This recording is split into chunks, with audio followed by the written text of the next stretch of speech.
right, ladies and gentlemen, please put your hands together for Ekta Kapoor in conversation with Mr. Barun Das. This is Duologue on stage with Ekta Kapoor, the original gangster of primetime television, ladies and gentlemen, the trendsetter, Ekta Kapoor, right here in person. Thank you so much, Ekta, for flying in all the way from India. Pleasure having you here with us this evening. Mr. Das, it's over to you. Welcome to News 9 Global Summit, Ekta. Great to see you again. Lovely to be here. I start off with this. 1981, there's a movie which was released, Kalia. 5 gentlemen wrote the script. Indira Rajanand, Tinu Anand, Santosh Shah, Shah Jahan, and Tahir. It's a great movie. I loved it those days. But one of the dialogues in that movie said by Mr. Bachchan, it goes like this again with apology, with my Bong accent. हम जहाँ खड़े होते हैं, line वहीं से शुरू होती है. Now, I wanted to be inspired by this line all through my life. In fact, in one of my communications to my team, I've said that this is how we set the trend. But if I have to think of one person who has lived this line all through her life, which would be Ekta Kapoor. And you can see... Sorry to interrupt you, sir, but that line is only for one person, and that is Shri Amitabh Bachchan. Yeah, on big screen, yes, but beyond big screen in life, we have many other things, especially being a professional, being a woman professional. I think you've said all the trends. So Thank you so much. Heart touched. Therefore, you can safely say that मैं जहाँ खड़ी होती हूँ, line वहीं से शुरू होता है. Well, you have been a non-conformist all through your life. I mean, that's what I'm saying. If I start listing down what all you have done in your life, it will take me the whole evening. You've always led the change. At 15, you started working, right? At 19, you turned an entrepreneur. And innumerable milestones, achievements. You've been the Emmys Directorate Award, and who all the names come along with your name. Spielberg, there's Oprah. There's nothing left, possibly. I don't know what to say. Okay, I'll tell you. Now I come to the questions. How do you take your guard? When you set out to do something like that at that tender age when you started as an entrepreneur, how do you look ahead? I often believe that you need to visualize the success. But what would be in your case? How do you start? Do you recall? So I think it's all, I learned through the way, but if you ask me instinctively how I started or how I start a project, it all comes from the gut. You see, I actually believe in your inner voice that tells you this is the way forward. It could be something you just feel and you can't sleep without expressing it. But as years have passed by, I have realized that you need to back it with some calculated risks. Because as we get older, we get more cynical. And we don't have that euphoric way to begin without taking into consideration all the other responsibilities that come. So what I would do when I had started would be just rely on gut. Today I take my gut, my experience, and back it with a certain amount of calculated risk taking. Right. So at 19, turning an entrepreneur at 19 and trying to do something completely new. It wasn't a very organized business those days. Who was the guiding force behind you? Or you were driving it yourself? So I think my dad started a company called Dolphin Telefilms. And he had a partner. And my dad told me, you should make content. You love television. And I'm going to give you 2 options. Either you start working or you get married. And I definitely didn't want to get married, so I started to work. I said, because sitting at home and doing nothing, I'm not going to pay your bills. You need to pay your own bills, which was shocking because my dad loves me. But it was his way of saying that I need you to work.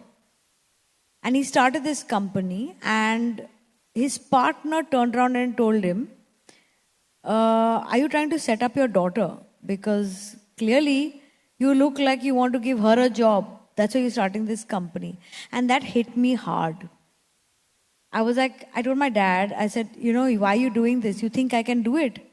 He said, see, I have to invest in you.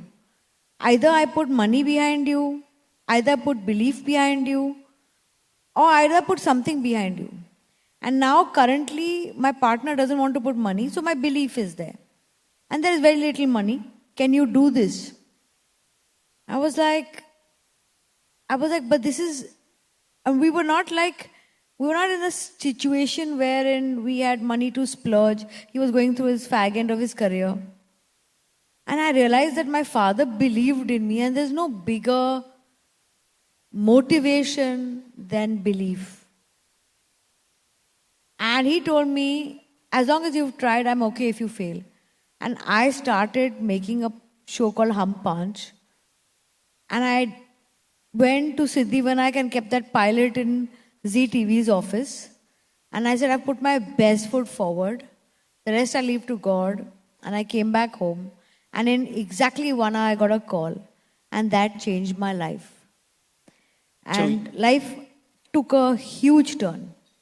So basically what you're saying, that you needed an inspiration, which is your dad. He believed in you. You decided that you would live up to his belief and confidence in you. So, it was so simple because the person who had put money in his company had decided to do 5 ideas and none of them worked. And I decided at the end that, Dad, your money is also stuck. Let us do one idea we believe in, and that turned it all around.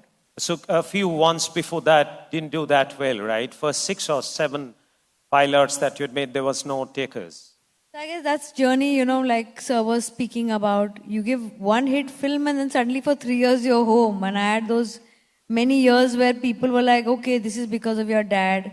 You had constantly reproving yourself till people took you seriously. Yeah, you can say this amongst very few people. At the age of 25, listed your company. A lot of us who passed out from premier institutes in our country, at 25, we're still figuring out which job shall we join. And you not only had set up a company, you went ahead and listed it. So actually, at 19, when my first show that went on air became India's #1 show, I thought I had taken off. And then I sat at home for 3 years because nobody gave me a chance again to do drama. And then I went and made a South Indian show that worked very well. When I actually shared the ratings with Samir Nair, he said, who is writing this show? It's a non-primetime show that is getting primetime ratings. I said, we are at Balaji in Bombay. We are writing a South Indian show because no one in Bombay thinks we can do drama. Wow. That's a revelation, yes. And that's when we got Kyonki Saas Bhi Kabhi Bahu Thi. Right, brilliant story.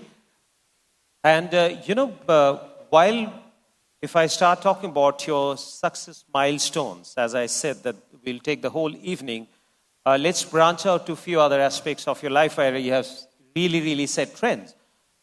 Controversies have never left you, right? Temperamental spat, FIRs against you, single motherhood, glorification of negativity, hyping of superstition. How did you deal with them? Nonchalantly. I don't take anything seriously. But if you have to ask me to answer each one, I don't mind. Yeah, why not some of them which you love to talk about? So, I don't think what people call superstition is my belief. I believe that there is an unknown sign called astrology. And now many more people believe in it. So like I said, I don't judge anyone who doesn't believe in it. And I don't expect people to be judgmental of people who do. That's what an inclusive world is. Not to sit on a judgment chair for another person. As far as making content that is saying causes negativity, I think content is all spheres of humanity. And negativity is also a primal emotion. And unless you address it, you can't fight it. And therefore, you will have to have all kinds of emotions covered in your content. I think it's pretty myopic if people can only see the negativity. Well, what you're pretty much saying that you had a good reason to do everything that you have done, and you thought that what you think of me is your problem, not my problem. I run a company. I'm answerable to various employees and investors, and I have the ability to create content that makes a difference. And I wear all three hats simultaneously. Someone somewhere may not agree with me, but I do my job with what I believe is with full conviction and full effort. And that's all I can do. Great learning for all of us, Ekta, in this. So let's move to adversities from there. That's another aspect of your life, had always been. But what you've done, you've actually truly lived up to that saying, that life would always knock you down. How successful you are depends on how many times you get up and start running again. So you started the company at 19. After the first initial upswing, you had a lull for some time. Then you had a 21 hump punch. Then you started rising again. 2008, again, you had a downfall. So you stood up and fought every time. So where did the spirit come from, that indomitable spirit?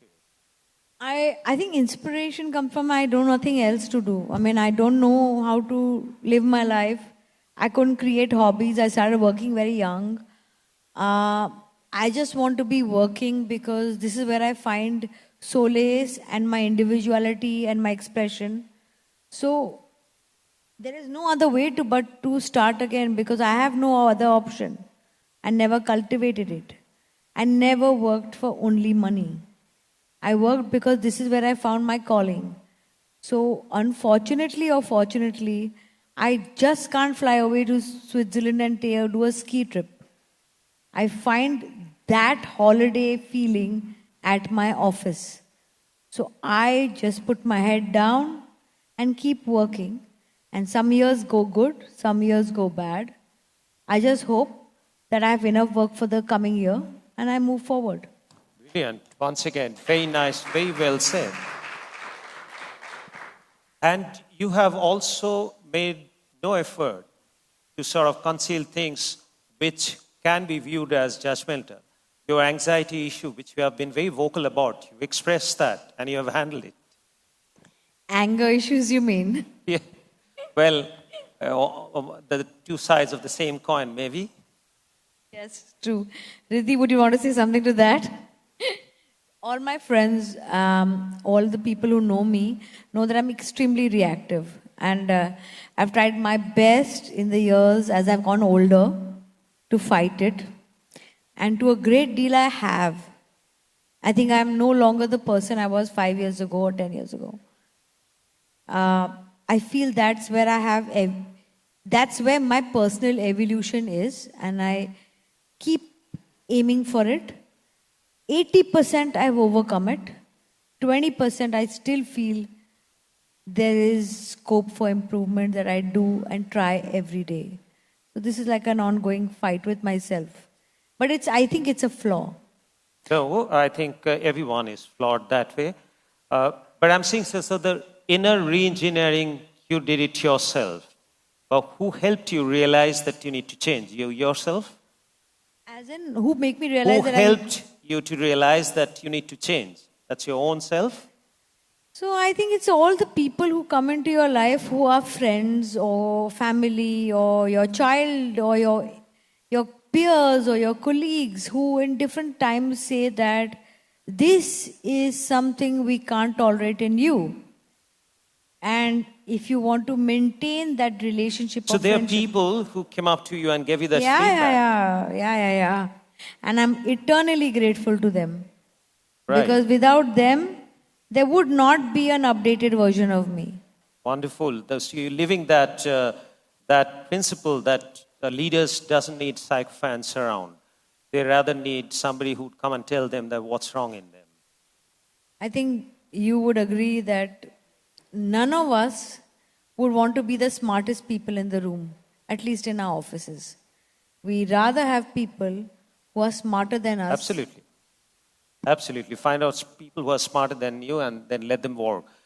I think one of the biggest adversities that you've faced, which is what I feel, maybe I'm completely wrong, that being a woman who is yet an achiever, was that not an adversity that came across you all through your life, all through your professional career? As in- Being a woman and yet being I think successful. being a woman, I won't call it an adversity. And this was something somebody had once told me that in spite of being a woman, you're so successful. And I told them that because I'm a woman, I've done well for myself. Because who knows better that women have a natural combative element in them? We fight for everything. From the way we look, to what we wear, to how people perceive us, to where we go, to if we'll get even space in the room to speak. So every day we become stronger. And I think that strength we don't even know. So when we had to multitask and we have to do 5 things at one time, it comes naturally.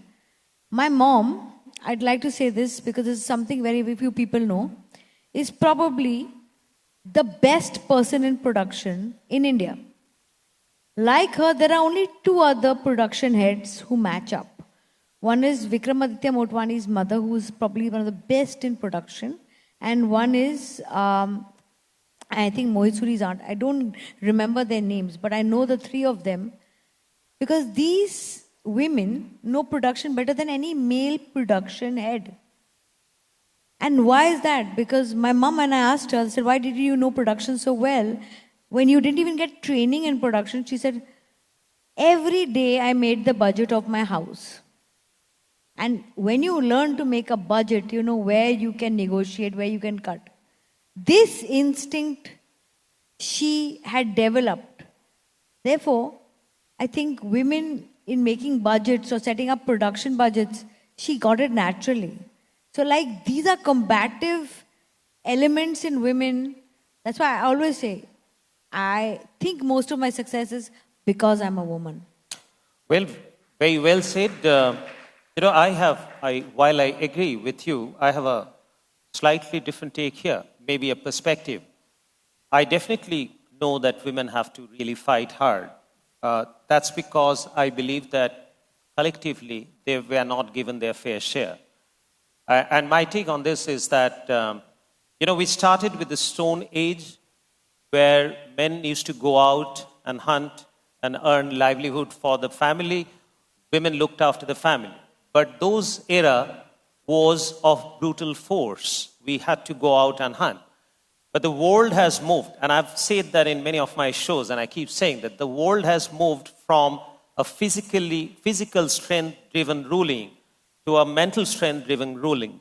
And there I feel that women definitely score higher than men, because the emotional quotient of women, whether they do maths or they do creative calls, naturally should be higher. And therefore men definitely want to have a higher upper hand, and therefore they make sure that the women don't get their fair share.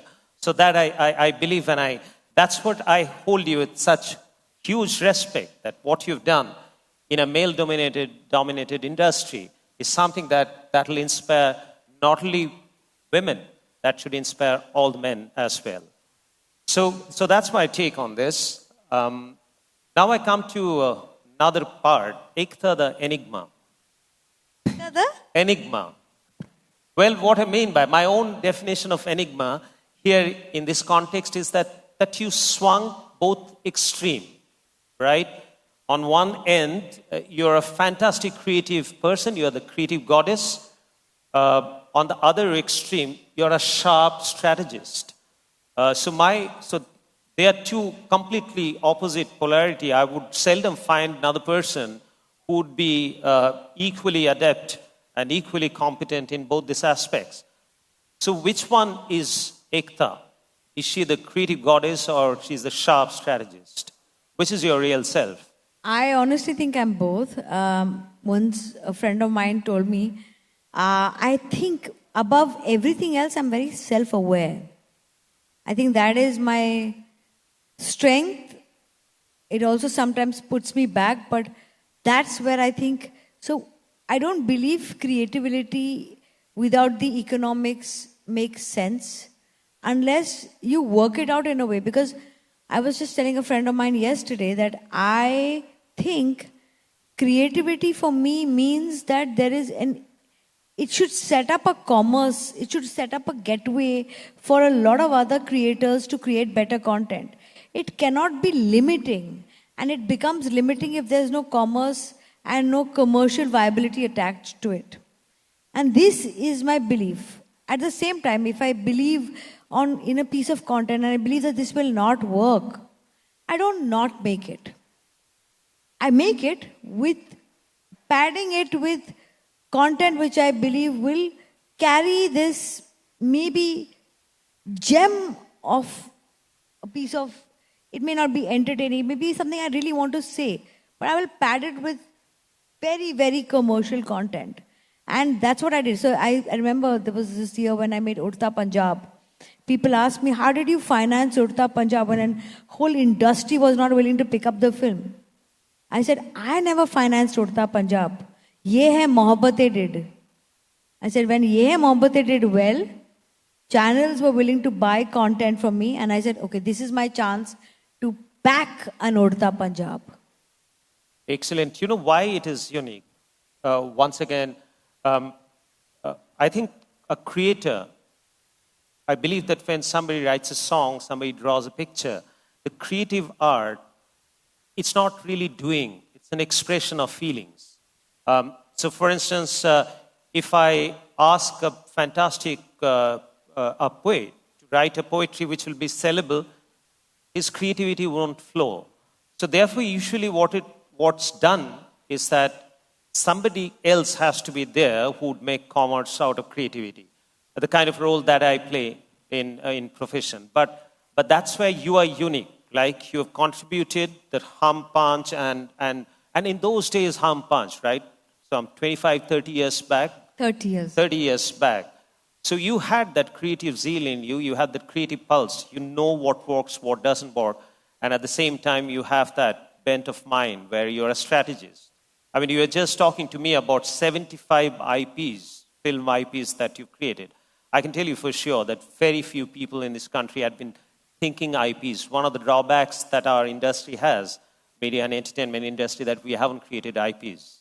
So, we're in a business, like I was telling you, sir, earlier, that we need to incubate the employees that work in Balaji and the investors that invest in Balaji from the changing technologies that change the type of content that is consumed every few years.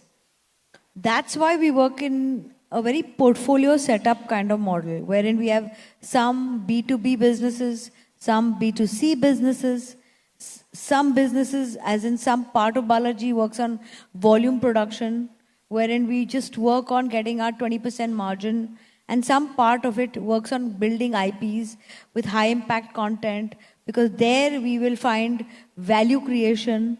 So we work because we know that some years we might have to face, and that's why we have a very, very clear portfolio model.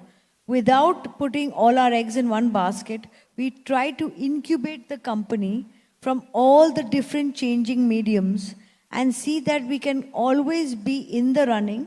So we have a digital arm, that produces for outside companies, we have an app, we have a television production arm, and we have a film IP creation arm or film production company. We sometimes work like a studio, we sometimes work like a producer, and that's how we keep alive, one, the brand Balaji, two, we keep our employees incubated, because this is my biggest responsibility. Excellent. Again, you distributed your risk all across, much like the private equity model, where you really do not know what's going to work, what's not going to work. So you play on the 80-20, even 20% gives you return, you're running away to the bank. You know, you talked about creating content. Did you ever face that dilemma while you were working on content? That's a dilemma that I keep facing. That what's right and what will work. You know, in terms of content creators, willy-nilly, we would have some sense of responsibility. You know, be it in the news industry, be it in the content industry, a responsible citizen would always think the kind of effect that content can make. So did you ever face that dilemma? Of course, it's something that with us, it stays with you all the time. So, do I make content that is not something my conscience allows? No, I don't. Balaji has made family content, it's been called regressive. Alt has made sexual content that has been called overtly damaging to the society. But when very few people know this, that when I was running Alt, and I was running it for a very short time, till we had 500 cases on me, we saw to it that we had 8 to 10 women who had the content. And I had put these young girls on the job. I said, you know what? Legal will check the legal part. You check the ethical part. And I still remember there was something that Netflix had put up, a beautiful show. And we decided to do something similar and we got panned for it. And these girls were like, you know, I think there's a problem here because we're creating it. We're Indian, we're women, we're not supposed to create content that's sexual. And at that time, I remember I told these girls, I said, you know, I might not be able to do this business for long because I can't take any more cases. But I'm really hoping in a few years, women and the country itself and people like you and me are able to differentiate between sex and sexual crime. We're so consumed with what is wrong. Sex is not the problem. Sexual crime is. So if tomorrow I have a scene where Eve teasing is okay, that's a crime. And if I have two people consensually, adults, kiss, that is not a crime. Unfortunately, we are completely confused about these issues. And I am hoping in the next few years, we're able to see prohibition is not the way forward. Consent is. Yeah, I agree. I definitely agree. I think we are rightly or wrongly oversensitive about it. We are a mature society, and especially when you pay for certain content that's not available free. It's not even about right and wrong. It's about women being told that you can't do this. Because I always feel that it's right and wrong. You're a bad girl because you don't fit in. This is the good girl problem. You're a good girl if you are not drinking, not smoking. I don't drink and smoke. But I will never think another girl is bad if she does. That imaging is a problem. Yeah, in fact, that's a discussion, that is subject very close to my heart, which I don't want to do on stage. At some point in time, we'll take that up. But I understand the dilemma that you're facing and the restlessness that you have in your mind. At least there are two in this room, in this hall, would have the same feelings. Well, now coming back to content, do you see there's a tectonic shift in the way content is consumed and therefore the way content is produced because of this proliferation of OTT? See, OTT is here to stay. I feel we are a very large population. The world is huge and we're not a one-size-fits-all. There is going to be different content that works for different people. TV is habit creation and it works for people who want comfort in content. The OTT works for a lot of the urban masses, wherein more than comfort, they want excitement and they want exploration through content. Content is so many things for people. It's exploration, it's identification, it's sometimes escapism. And therefore, different mediums will provide you different forms of content. Somebody like me would not want to get attached to any one show for more than 8 episodes, while there's somebody like my mom who wants to see the same show for the last 5 years. So Different mediums will provide content for different people. And I think while there is going to be overlapping, I don't think anything will eat each other's market.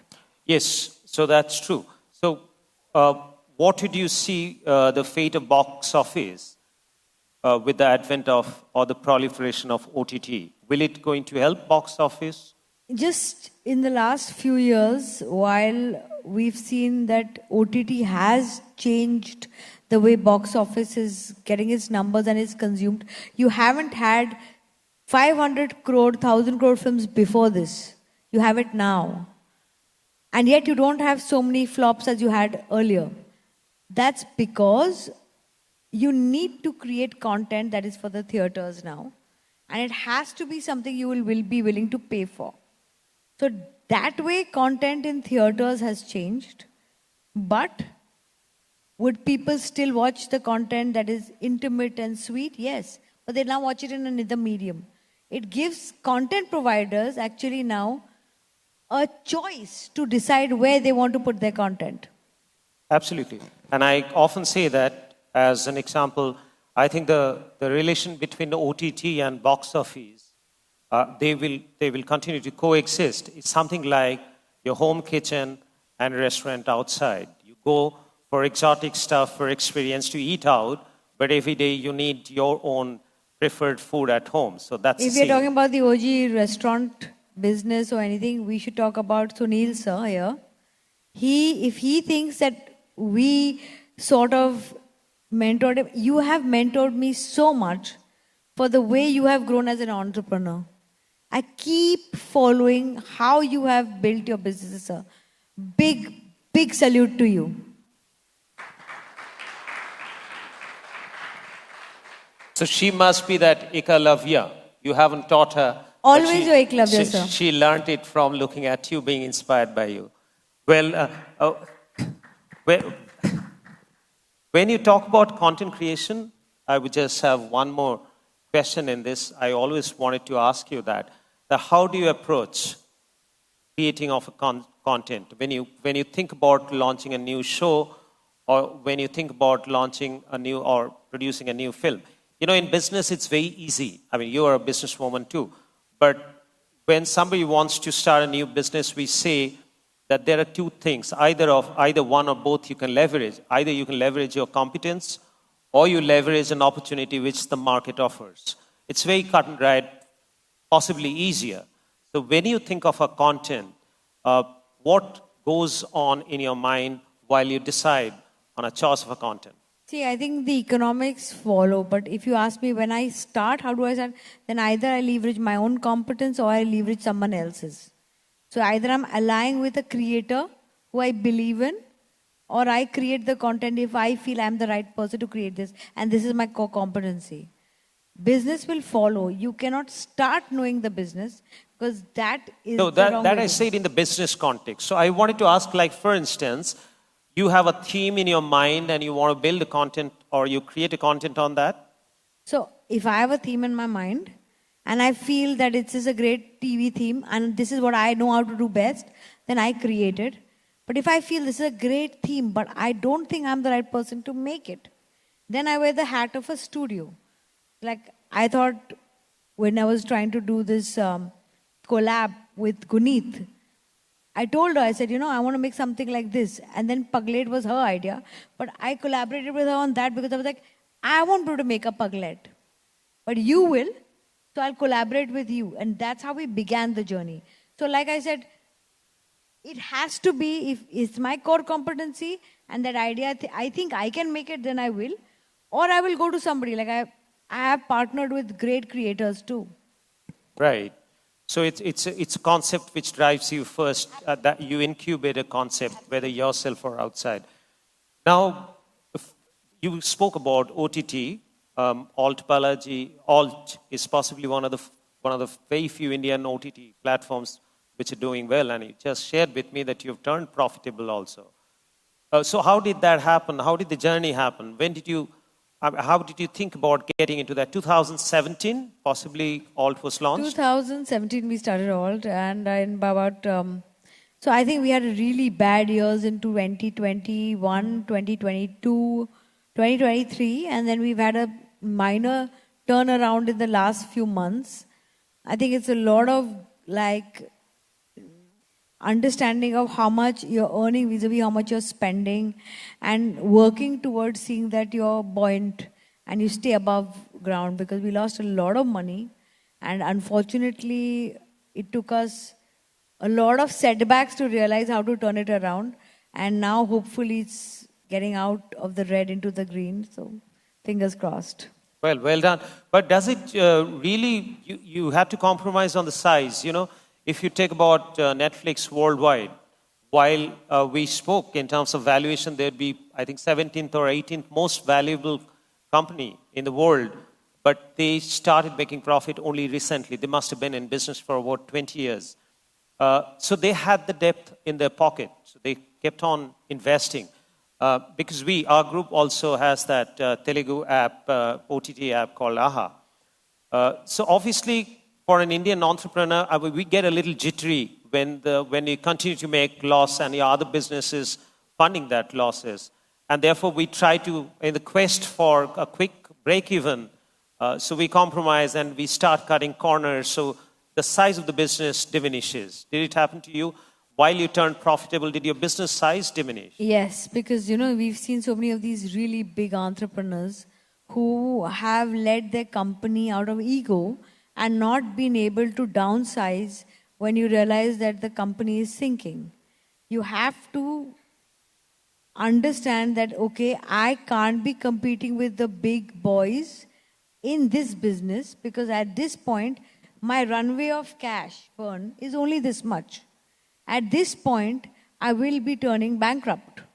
And I need to see that that doesn't happen, because I'm also taking in the investors' money and playing with it. If I don't understand that this is the point where I have to now downsize, this is the point where I have to now realign my expectations of the business with the spends, and then try to earn profits, and then put those profits back, and then make the company grow.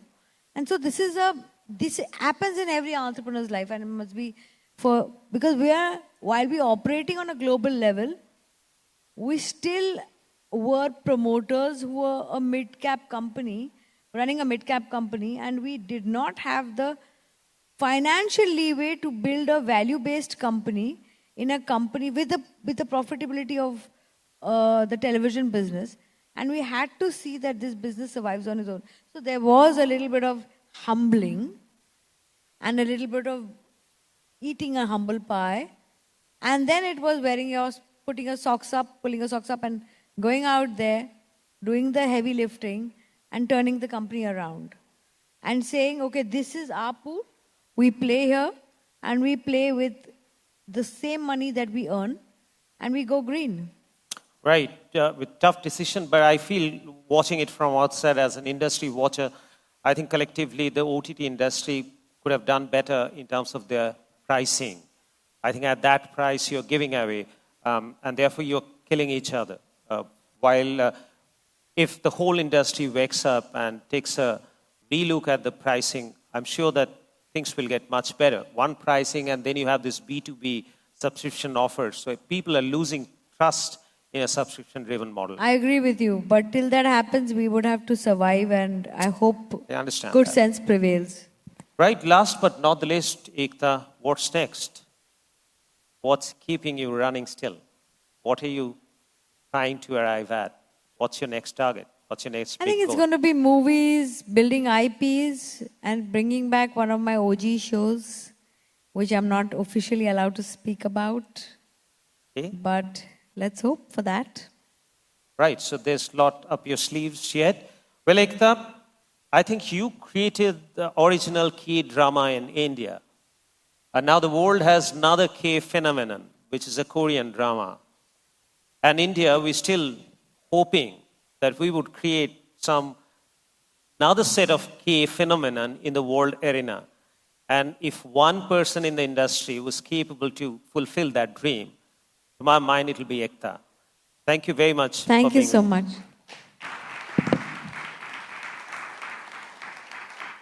You want any questions from anyone? No? Fine. Well, think- maybe just a few. If anybody's got it. Sakshi, not again. I'll have to give somebody else a chance first. Is there anybody else who would like to ask a question of Ekta Kapoor or Barundas Sev? Please raise your hands. Otherwise, Sakshi, okay, let's go to you. Sure. Can we have a mic for Sakshi, please? Faster, faster, faster. Guys are hungry. I'd also like to add there's Riddhi here who has just done a superb show for us called Kul. Yes. And I was so happy to see her here in the. Sakshi, go ahead. Hi Ekta, this is Sakshi. I know you have not spoken about some of your OGs coming back, but we did see the picture that you've posted with Mrs. Smriti Irani. And I have watched a lot of your shows. Ooh, and especially the price tag that goes with it. Back then, we used to see a lot of Gharelu women, the domestic women.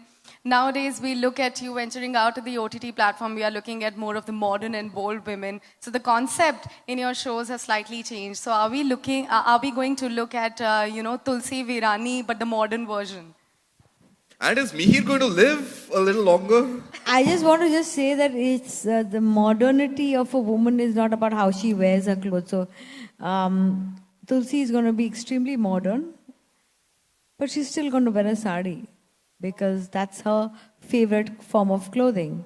And I think she's as conservative, as modern as any of us are. She is a all-involving woman, and I don't know if ever I brought Kyonki back, I would definitely make Tulsi talk about the most essential thing about women today, and that is parenting in times where you multitasking like this. So I'm not saying that we'll ever get the show back, but if it ever did, Tulsi will change the way she looks at parenting. All right. Thank you so much for answering that question. Okay, we also Vineet have a also question. has a question. We also have a question. Thanks, Sakshi.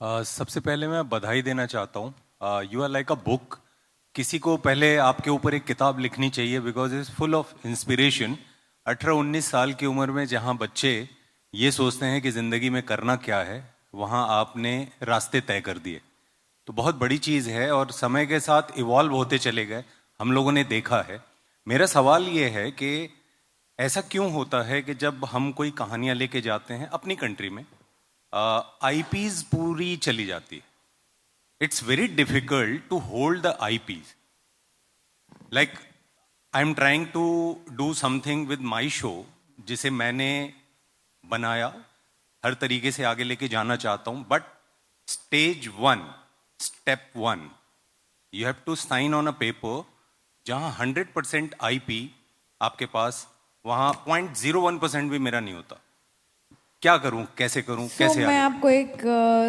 ये तो एक बहुत बड़ी problem है मैंने खुद अपने IPs अपने यूथ में छोड़ दिए बिकॉज उस वक्त मेरे पास कंपनी बनाने के लिए पैसे चाहिए थे और वो उस वक्त पे we needed the cash to run the business and make more shows तो ये तो मुझे आज भी रिग्रेट मेरी जिंदगी में है कि मैंने ये किया बट सर मैं आपको ऑनेस्ट बात करूं beginners specially if you are new in the business IP आप होल्ड करोगे और आपका शो ना बने से अच्छा है आप आईपी दे दो और बना लो बिकॉज उसके बाद जब आपका कंटेंट लोग देखेंगे तो आगे की आईपीज आप रख पाओगे और I know I would love to give you a better answer but unfortunately सच्चाई यही है जब हम यंग होते हैं तो थोड़ी बहुत एक्सप्लॉयटेशन ज्यादा होती है So she's basically saying if you have a lot of money, hold back the IP. If you don't have, let IP make some money to start with and then you hold back your IP. So I took my money from TV to build my IPs in films. In films, yeah. And that time I did give up a lot of gold IPs of mine, but then it helped me build these IPs in films. Udta Punjab was brilliant example. हाँ जी? Udta Punjab was amazing example. Thank you, sir. Thank you so much.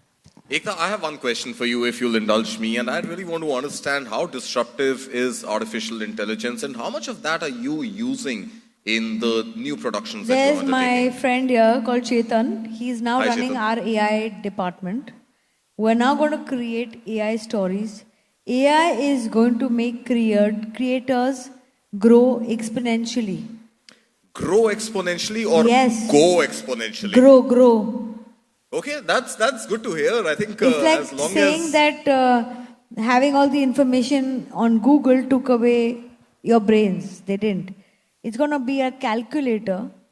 It'll never be able to survive without the human mind. Because empathy, sympathy, it's going to be trying to understand.